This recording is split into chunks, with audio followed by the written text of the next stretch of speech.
Hello YouTube, നമ്മളിന്നൊരു movie കാണാൻ പോവാണ്. DS ഈരയാണ് നമ്മൾ ഇന്ന് കാണാൻ പോകുന്നത്. SLലോട്ടാണ് പോകുന്നത്. SL എന്ന് പറയുമ്പോൾ ഏരീസ് പ്ലക്സ്. ട്രിവാൻഡ്രത്തെ എല്ലാവരുടെയും ഫേവറേറ്റ് തിയേറ്റർ ഇതാണ്. അത്രയ്ക്ക് അടിപൊളി സ്ക്രീനാണ് ഇവിടുത്തെ. നമ്മളങ്ങനെ തിയേറ്ററിലെത്തി നമ്മുടെ സീറ്റിൽ പോയി ഇരുന്നു. പിന്നെ നമ്മൾ ടിക്കറ്റ് ബുക്ക് ചെയ്യുമ്പോൾ ആദ്യം നോക്കുന്ന SL OD1 ഷോ എത്ര മണിക്കാണ് ടിക്കറ്റ് കിട്ടുമെന്നാണ്. അത് കഴിഞ്ഞിട്ടേ പിന്നെ വേറെ എവിടെയും നോക്കുള്ളൂ. പിന്നെ കുറെ നാൾക്ക് ശേഷമാണ് ഞങ്ങൾ എല്ലാവരും കൂടെ ഒരുമിച്ച് വന്നൊരു സിനിമ കാണും. എൻ്റെ പൊന്നോ, ഒരു രക്ഷയില്ല, കിടില സിനിമ. അങ്ങനെ സിനിമ തീർന്ന് നമ്മൾ ഇറങ്ങിയാണ്. സാധാരണ നമ്മൾ നേരെ ഫുഡ് അടിക്കാനുള്ള പ്ലാനാണ് പോകണം. ഇന്ന് എല്ലാവരും കഴിച്ചിട്ടൊന്നുകൊണ്ട് ആ പ്ലാൻ വേണ്ടെന്ന് വെച്ചു. സിനിമ കഴിഞ്ഞ് നമ്മൾ വീട്ടിലെത്തി. സിനിമ എങ്ങനെയുണ്ടെന്ന് ചോദിച്ചാൽ DS ഈര. റൈറ്റർ ഡയറക്ടർ രാഹുൽ സദാശിവൻ അഥവാ രാഹുൽ മാഡ്കി. പുള്ളിയുടെ പഴയ സിനിമ കണ്ടവർക്കറിയാം എന്താണ് പുള്ളിയുടെ ആ ഒരു റേഞ്ച് എന്ന്. അത് തന്നെ ഇതിലും ചെയ്തിട്ടുണ്ട്. വേറെ ലെവലായിട്ട് തന്നെ എല്ലാം പക്കയായിരുന്നു. പക്കയെന്ന് പറഞ്ഞാൽ ആ ഒരു മൂഡിലാണ് ഇപ്പോഴും ഇരിക്കുന്നത്. കാരണം ഓരോ സീനും ആ ലെവലാണ് സംഭവം എല്ലാം. പിന്നെ ഇതിൻ്റെ മ്യൂസിക് ക്രിസ്റ്റോ സേവിയർ, പുള്ളിയെ പറ്റി പറയണ്ടല്ലോ. പ്രമേയത്തിലറിയാം, ഗ്രാൻഡായിട്ട് ചെയ്തിട്ടുണ്ട്. അതിനേക്കാളും കിടിലായിട്ട് തന്നെ ഇതിൽ കുറച്ച് ട്രാൻസ് പിടിച്ചിട്ടുണ്ട്. പ്രമേയത്തിൽ ആ ഒരു ഇടി സെറ്റപ്പില്ല, അതിനേക്കാളും കുറച്ചുകൂടെ വേറെ ലെവൽ. ഈ ഒരു പേര് തന്നെ ഒരു മ്യൂസിക്കിൽ നിന്ന് ഡെറൈവ് ചെയ്ത് വന്നൊരു സംഭവമാണ്. ഇതിനെപ്പറ്റി ഞാൻ പേരിനെ പറ്റി കൂടുതൽ പറയുന്നില്ല. കുറേ വീഡിയോ ഇറങ്ങിയായിരുന്നു സിനിമ ഇറങ്ങുന്നതിന് മുമ്പ് തന്നെ. ഒരു 10-500 വീഡിയോ ഞാൻ തന്നെ കണ്ടേ. പിന്നെ ഞാനും ചെയ്യണമെന്ന് വിചാരിച്ചു, പിന്നെ വേണ്ടെന്ന് വെച്ചു. കാരണം അത്രയ്ക്ക് വീഡിയോ ഇറക്കിയിട്ടുണ്ട്. പിന്നെ അതിനെ ഈ ടൈറ്റിലിനെ പറ്റി ഞാൻ ഒന്നും പറയുന്നില്ല. പിന്നെ ഇതിൻ്റെ സിനിമാറ്റോഗ്രാഫി, ആ ട്രെയിലർ കണ്ടവർക്ക് അറിയാം അതിൻ്റെ ആ ഒരു ലെവൽ. ഷഹനാസ് ജലാലാണ് ഇത് ചെയ്തിരിക്കുന്നത്. നമ്മുടെ ഈ ഭൂതകാലവും പ്രമേയവും ചെയ്തത് പുള്ളി തന്നെയാണ്. അതിൽ ആ ഒരു ലെവലുണ്ടല്ലോ, അതിനേക്കാളും കുറച്ചും കൂടെ വേറെ ലെവലായിട്ട് തന്നെ ഇതിൽ ചെയ്തിട്ടുണ്ട്. അതും പക്കയാണ്. പിന്നെ ഇതിൽ എടുത്തു പറയാനുള്ള സൗണ്ട് ഡിപ്പാർട്ട്മെൻ്റാണ്. അവർ ഒരു സിനിമ, ഒരു പ്രേത മൂവി ആകുമ്പോൾ, ഒരു ഗോസ്റ്റ് പടം ആകുമ്പോൾ അറിയാമല്ലോ, അവരുടെ ഒരു ഇത് മാക്സിമം അവരിടണം. എന്നാലേ ആ ഒരു രീതിയിലുള്ള ഒരു എഫക്റ്റ് കിട്ടുകയുള്ളൂ. സൗണ്ട് ഡിപ്പാർട്ട്മെൻറ്റ് അത്രയ്ക്ക് കിടിലമായിട്ട് ചെയ്യണത്.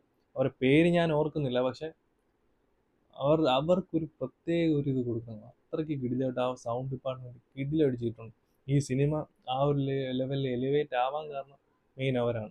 മ്യൂസിക്കും അതും ആ ഒരു സൗണ്ട് പല ഇതും. ഒരു തുടക്കം തന്നെ ഒരു ചായയുടെ ഒരു ചായ വന്നിട്ട് ഈ ഒരു തുള്ളി തുള്ളിയായിട്ട് വീഴും.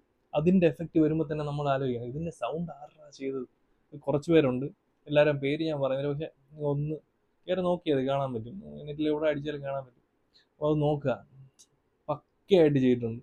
ഷെഫീഖ് മുഹമ്മദ് അലി, പുള്ളിയെ എല്ലാവർക്കും അറിയായിരിക്കും. കാരണം ഈ റെട്രോ എഡിറ്റ് ചെയ്ത പുള്ളിയാണ്. റെട്രോയിലെ എഡിറ്റിംഗ് വേറെ ലെവലായിരുന്നു. സിനിമ എന്തൊക്കെയെന്ന് പറഞ്ഞാലും റെട്രോയുടെ എഡിറ്റിംഗ് വേറെ ലെവലാണ്. പിന്നെ ജിഗർദണ്ഡ ഈ 2 ഇറങ്ങിയ അത് എല്ലാം വേറെ ലെവലായിട്ട് തന്നെ അറിയാമല്ലോ. പുള്ളിയുടെ ആ ഒരു ലെവൽ നമുക്കറിയാം. ആ ഒരു ലെവൽ ഇതിലും കാണിച്ചിട്ടുണ്ട്. പക്കയായിട്ട് തന്നെ ചെയ്തിട്ടുണ്ട്. പിന്നെ ബ്രഹ്മയുഗവും ഭൂതകാലവും പുള്ളി തന്നെയാണ് എഡിറ്റ് ചെയ്തിട്ടുള്ളത്. അതുകൊണ്ട് അറിയാമല്ലോ, ആ ലെവൽ എഡിറ്റിംഗ് തന്നെ ഇതിലും ചെയ്തിട്ടുണ്ട്. പിന്നെ ഇതിൽ പ്രണവാണ് ലീഡ് റോൾ ചെയ്തിരിക്കുന്നത്. ട്രെയിലർ കണ്ടവർക്ക് അറിയാം ഇതിലെങ്ങനെയാണ് ചെയ്തിരിക്കും എന്നുള്ളത്. പക്ഷെ സിനിമ കാണുമ്പോൾ കുറച്ചും കൂടെ വേറെ കുറേ സീനുകളുണ്ട്. അതിൽ പ്രണവ് കിടിലായിട്ട് ചെയ്തിരിക്കുന്നു. പിന്നെ പ്രണവിൻ്റെ കരിയറിൽ വെച്ച് ഏറ്റവും കിടില അഭിനയം ഇതിൽ തന്നെ ആയിരിക്കും. അത് ഞാൻ 100% ഉറപ്പ് പറയും. അങ്ങനെ ഉറപ്പ് പറയേണ്ട ആവശ്യമില്ല സത്യം പറഞ്ഞാൽ.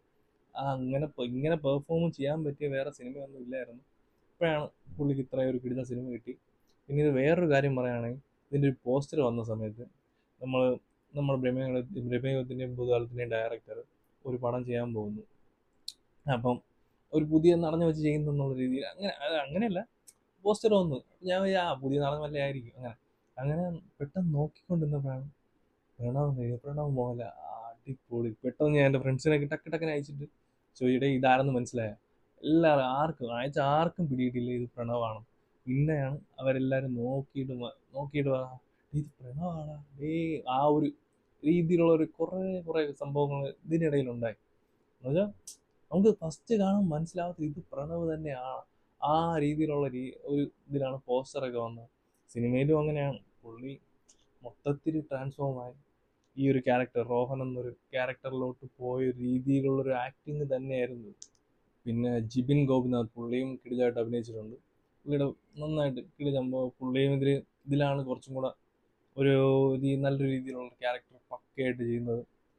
നന്നായിരുന്നു, പുള്ളി പക്കയായിരുന്നു. പിന്നെ അർജുൻ അജികുമാർ, പുള്ളി അറിയാമല്ലോ, എസ്തറ്റിക് കുഞ്ഞമ്മ. പുള്ളി അറിഞ്ഞുകൂടാത്ത ആരാണ്. പുള്ളി കിടിലായിട്ട് അഭിനയിച്ചിട്ടുണ്ട്. പുള്ളിയുടെ ഇത് തന്നെയാണ് ബെസ്റ്റ് പെർഫോമൻസ്, ഇത് തന്നെയാണ്. പടക്കളം കഴിഞ്ഞിട്ട് ഇതിൽ വന്നു. ഇതിൽ വേറെ ലെവലായിട്ട് അഭിനയിച്ചിട്ടുണ്ട്. വേറെ ലെവലെന്ന് പറഞ്ഞാൽ ആ ലെവലാണ്. പുള്ളി എന്നത് പ്രേത സിനിമയാണ്. പക്ഷേ പുള്ളിയുടേത് അങ്ങനത്തെ അല്ല. പ്രേത സിനിമയുടെ ഒരു ഇതല്ല. ഒന്നും പറയുന്നില്ല ഞാൻ, കാരണം പറഞ്ഞു കഴിഞ്ഞാൽ സ്പോയിലറാകും. അതാണ്. സിനിമ വേറെ ലെവലാണ്. അതുകൊണ്ടാണ് ഞാൻ ഇങ്ങനെ ഒന്നും പറഞ്ഞാൽ എനിക്ക് സ്പോയിലറാക്കാൻ ഒരു ഇതുമില്ല. ആ രീതിയിലുള്ള കുറച്ച് 2-3 ട്വിസ്റ്റും കാര്യങ്ങളും അതും ഇതൊക്കെ ഉണ്ട്. അപ്പോൾ നിങ്ങൾ തിയേറ്ററിൽ പോയി കണ്ട് ഇതാക്കുക, അത്രയേ ഉള്ളൂ. വേറെ ഒന്നുമില്ല. തിയേറ്ററിൽ പോവുക. പിന്നെ നമുക്ക് ഈ വീഡിയോ വൈൻഡപ്പ് ചെയ്യാം. കാരണം ഞാൻ ഇനി കൂടുതൽ വല്ലതും പറഞ്ഞാൽ സിനിമ സ്പോയിലറാവും.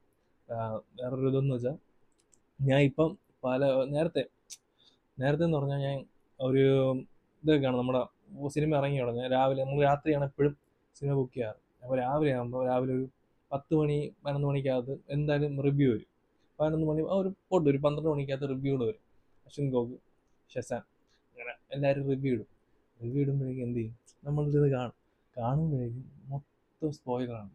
സ്പോയിലർ എന്ന് പറഞ്ഞാൽ നമ്മൾ വിചാരിക്കുക വലുതായിട്ടൊന്നും പറയത്തില്ല. നോക്കുമ്പോൾ ചിലരൊക്കെ ഫുൾ സ്റ്റോറിയൊക്കെ കിടന്ന് പറഞ്ഞു കളയും.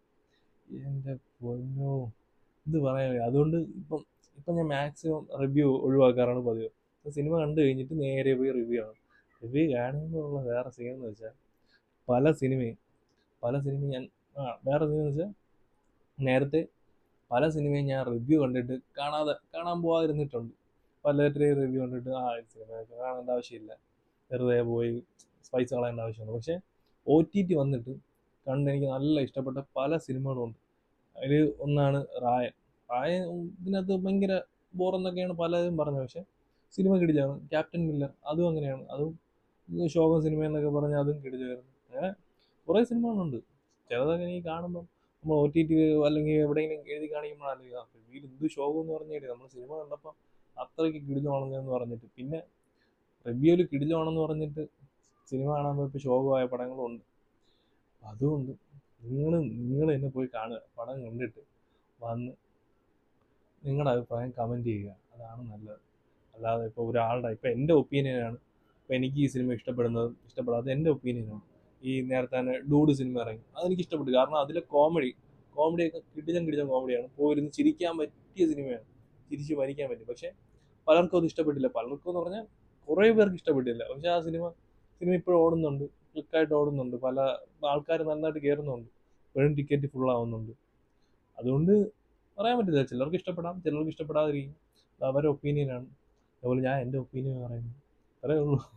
അപ്പം സിനിമ പോയി കാണുക. കണ്ട് ഇഷ്ടപ്പെട്ടാൽ കമൻ്റ് ഇടുക. കണ്ടവരുണ്ടെങ്കിൽ കമൻ്റ് ഇടുക. കണ്ടിട്ട് ഇഷ്ടപ്പെടാത്തവരുണ്ടെങ്കിൽ നിങ്ങളും കമൻ്റ് ഇടുക. അപ്പോൾ നമുക്ക് കമൻറ്റിൽ നോക്കാം ആർക്കൊക്കെ ഇഷ്ടപ്പെട്ടു, ആർക്കൊക്കെ ഇഷ്ടപ്പെട്ടില്ല, സിനിമ എങ്ങനെ ഉണ്ടായിരുന്നു. അപ്പം അടുത്ത വീഡിയോ കാണുന്നവരെ ബൈ.